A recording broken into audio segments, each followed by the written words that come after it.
It all started with a simple yet unsettling text from Evelyn. My wife of 12 years had asked me to meet her at the Haven, the cozy cafe where we first met. The message was straightforward. Matthew, we need to talk. Meet me at 3. My heart sank as I stared at the words. It wasn't the first time she'd asked for a serious conversation, but something about this felt different, final even. I had a nagging suspicion about what was coming, and it wasn't good. The signs had been piling up for months. Late nights at the office where Evelyn worked as an event planner. The sudden appearance of new dresses, ones she never wore around me. Her distant demeanor, the way she avoided eye contact at the dinner table. Most damning of all were the hushed phone calls I'd overheard. Yes, I'll be there. Don't worry, he won't suspect a thing. As I drove to the Haven, my father's old advice echoed in my mind. Never act on impulse, son. Gather all the facts first. Let them reveal their hand before you play yours. I clenched the steering wheel, steeling myself for whatever bombshell Evelyn was about to drop. When I arrived, the cafe was nearly empty, just as I expected for a weekday afternoon. Evelyn was seated in a corner booth, but she wasn't alone. Across from her sat a man I didn't recognize, tall, smug, and far too comfortable in my wife's presence. My chest tightened as I approached. Evelyn looked up and gave a small, guilty smile. "Hi, Matthew," she said, her voice strained. Not a hug, not even a kiss on the cheek, just a cold greeting. The man leaned back in his seat, sizing me up with a smirk. "You must be Matthew. I'm Daniel," he said casually, as if we were old friends. Then he added, without hesitation, "Evelyn and I have been seeing each other. She thought it was time you knew." The words hit me like a punch to the gut. I stood frozen, my mind racing. My father's voice echoed again. "Silence is your greatest weapon. Let them squirm." So I said nothing. Evelyn fidgeted nervously.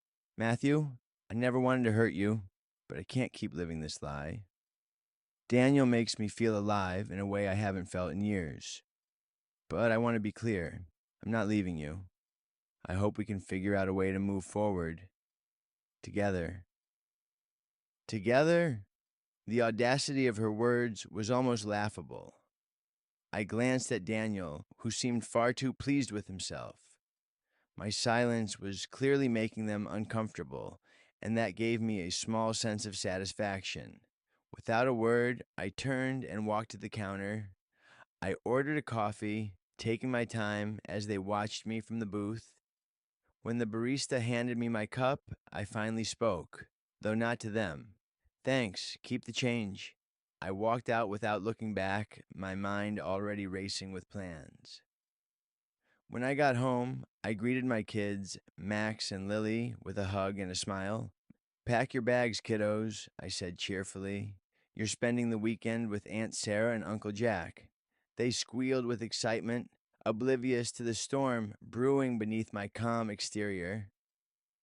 Sarah and Jack were thrilled to take the kids for the weekend. As I dropped them off, Jack pulled me aside. "Everything okay, Matt?" he asked, concern etched on his face. "Not really," I admitted. "Evelyn's been unfaithful. I need a couple of days to sort things out." Jack's jaw tightened. "Say no more. Take all the time you need. We've got the kids." Back home, I sat down and reviewed the evidence I'd quietly gathered over the past few months. Texts, photos, even a few discreet recordings. Evelyn's arrogance had been her downfall. She'd made no real effort to cover her tracks. Armed with this, I called my lawyer, Henry. Henry was a no-nonsense type of guy, sharp as a tack, and relentless in court. "We'll hit them hard and fast," he said after hearing my story. "This isn't a no-fault state, so her actions will cost her dearly. Leave it to me." That night, I slept better than I had in weeks. Monday morning came quickly. Evelyn was in the kitchen when the doorbell rang. She looked confused as she opened the door to find a process server standing there. "Evelyn Stein, you've been served," the man announced, handing her the divorce papers.